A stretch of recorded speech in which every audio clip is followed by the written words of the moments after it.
তো আমি এর আগে আপনার হচ্ছে অনেক রাজমিস্ত্রির সঙ্গে কথা বলেছিলাম। তো অনেকেই আমাকে প্রায় 14 থেকে 15 লক্ষ টাকা একটা এস্টিমেট দিয়েছিল। দেন তো আমার আমরা হচ্ছে কত নিয়েছি আপনার থেকে? দেন আমি এমবিএফ প্রজেক্টের খোঁজ পাই, তাদের সঙ্গে আমি কথা বলি।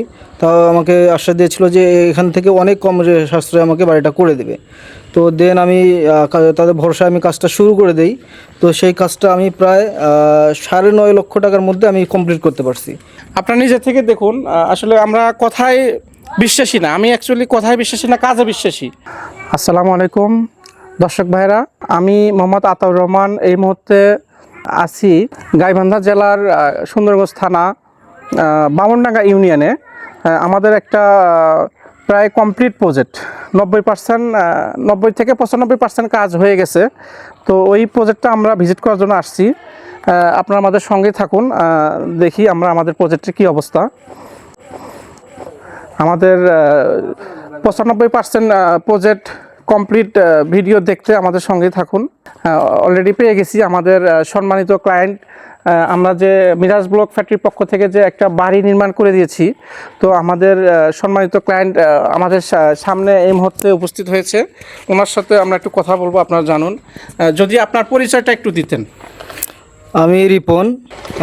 আমি এই বিল্ডিংটা আর কি রিসেন্টলি করলাম। তো এটার সময় একটু কিছু আমার নিজেরও বলেছিলাম, ভাবছিলাম যে কিছু বলবো, তো বলার সুযোগটা হইলো আজকে। সেটা হচ্ছে আমি প্ল্যান ছিল, অনেক দিন থেকে প্ল্যান করতেছিলাম একটা বাড়ি করব। তো আমি এর আগে আপনার হচ্ছে অনেক রাজমিস্ত্রির সঙ্গে কথা বলেছিলাম। তো অনেকেই আমাকে প্রায় 14 থেকে 15 লক্ষ টাকা একটা এস্টিমেট দিয়েছিল। আমার প্রায় হচ্ছে 1020 স্কোয়ার ফিট 700, প্রায় 14-15 লক্ষ টাকা এস্টিমেট দিয়েছিল। তো দেন আমার আমরা হচ্ছে কত নিয়েছি আপনার থেকে? দেন আমি এমবিএফ প্রজেক্টের খোঁজ পাই, তাদের সঙ্গে আমি কথা বলি। তাও আমাকে আশ্বাস দিয়েছিল যে এখান থেকে অনেক কম সাশ্রয়ে আমাকে বাড়িটা করে দেবে। তো দেন আমি তাদের ভরসায় আমি কাজটা শুরু করে দেই। তো সেই কাজটা আমি প্রায় 9.5 লক্ষ টাকার মধ্যে আমি কমপ্লিট করতে পারছি। এটা আসলে তাদের প্রতি আমার একটা অনেক বড় একটা কৃতজ্ঞতা। যেখানে আমি 14-15 লক্ষ টাকা আমার খরচ হতো, সেখানে মাত্র 9.5 লক্ষ টাকায় আমি কাজটা কমপ্লিট করতে পারছি। তো এটাই আসলে তাদের প্রতি আমার অনেক বড় একটা কৃতজ্ঞতা। না, আপনার ওই যে রাজমিস্ত্রি আপনাকে যে 14-15 লক্ষ টাকা বাজেট দিয়েছে, আসলে কি ওটা 14-15 লক্ষ টাকায় শেষ করা সম্ভব হইতো? না, তবে রাজমিস্ত্রি আমি যতটুকু জানি যে এলাকার রাজমিস্ত্রি আপনাকে গাছে উঠাই দিয়ে মই টান দিবে। হ্যাঁ, এটা অর্থাৎ একটা বাজেট দিবে, ওই বাজেটে কিন্তু আপনি কাজ শেষ করতে পারবেন না। আর আমরা যে একটা বাজেট আপনাকে দিয়েছি, তার থেকে কি বেশি কোনো টাকা নিয়েছি কিনা? না, যেমন না, না। 9,50,000 টাকা থেকে আপনাকে বাড়তি কোনো পেমেন্ট করতে হয়েছে কিনা? না, এটা 1 টাকা বেশি খরচ হয়নি আমার। আমি ওনাদেরকে শুরু থেকে একটা কথা বলেছিলাম যে আপনাদের যা খরচ হবে আমাকে অ্যাকচুয়াল একটা এস্টিমেট দিবেন। জি। তো ওনারা আমাকে যে এস্টিমেটটা দিয়েছিল তার থেকে কমই হয়ে গেছে, বেশি হয়নি। আমাকে এস্টিমেট দিয়েছিল 10 লক্ষ টাকার মধ্যে হয়ে যাবে, সেখানে আমি 9.5 লক্ষ টাকা আমি কমপ্লিট করতে পারছি। এটা আসলে শুক্রিয়া। জি। তো এখন আপনার কাজ তো প্রায় হয়ে গেছে আলহামদুলিল্লাহ। তো কোনো কমপ্লেন আছে কি না আপনার? আমরা তো আপনাকে প্রজেক্ট মোটামুটি হ্যান্ড ওভার করে দেবো। দেখছি টুকটাক কিছু কাজ আছে করে 2-1 দিনে আপনাকে আমরা প্রায় বুঝে দেবো প্রজেক্টটা। তো আপনার কোনো কমপ্লেন আছে কি না? না, কাজ নিয়ে আমার কোনো কমপ্লেন নাই, এবং আমি আরও বেশি কৃতজ্ঞ এই জন্য যে এনারা যে সকল মিস্ত্রি তারা কাজ করায়, এটা সম্পূর্ণ ব্যতিক্রম। আপনারা কাজ করলে বুঝতে পারবেন, নর্মালি রাজমিস্ত্রিরা যা কাজ করে তাদের থেকে 2-3 গুণ বেশি তারা কাজ করতে পারে। তারা এত কর্মঠ, এবং তাদের কাজের ফিনিশিং সব কিছু একটা অন্যরকম একটা লেভেলের। সেটা আপনারা করলে বুঝতে পারবেন, হয়তো না দেখলে কোনো বুঝতে পারবেন না। আপনারা দেখবেন, তাহলে আপনারা বুঝতে পারবেন তারা কতটা কর্মঠ তারা। আচ্ছা আচ্ছা, ঠিক আছে। তো এ পর্যন্ত কোথাও কোনো ক্র্যাক কিংবা কোথাও কোনো কাজের কোনো সমস্যা হয়েছে কিনা? মানে না, না, এ পর্যন্ত আমি কোনো সমস্যা পাইনি এখন পর্যন্ত। সব আলহামদুলিল্লাহ ঠিকঠাক আছে। আচ্ছা আচ্ছা, ঠিক আছে। আমরা দেখি, আমরা একটু প্রজেক্টটা ঘুরে ঘুরে দেখব। দর্শক ভাইরা আপনারা সঙ্গেই থাকুন, আমরা প্রজেক্টটা একটু ঘুরে ঘুরে দেখি প্রজেক্টের কোনো ঝামেলা আছে কিনা, কোথাও কোনো আপনি এইটার মধ্যে কি আর প্লাস্টার করবেন নাকি?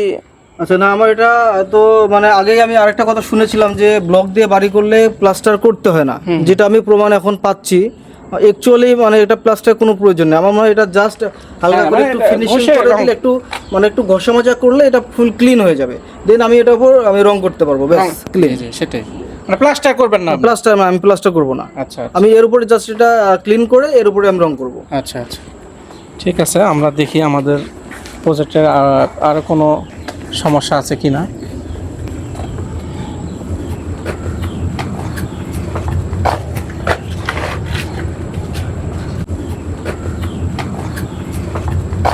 ওই যে এগুলো একটু সুন্দর করে জি জি আমরা এগুলা হ্যাঁ। সুন্দর করে ফিনিশিং দিয়ে দেবো। হ্যাঁ হ্যাঁ সমস্যা নাই। এখানে একটু কাজ থেকে গেছে দেখেন। জি হ্যাঁ এগুলো আমরা প্লাস্টার করে দেবেন, এটা প্লাস্টার করে দেবেন। এটার মধ্যে আমরা এগুলা হ্যাঁ, হ্যাঁ। সুন্দর করে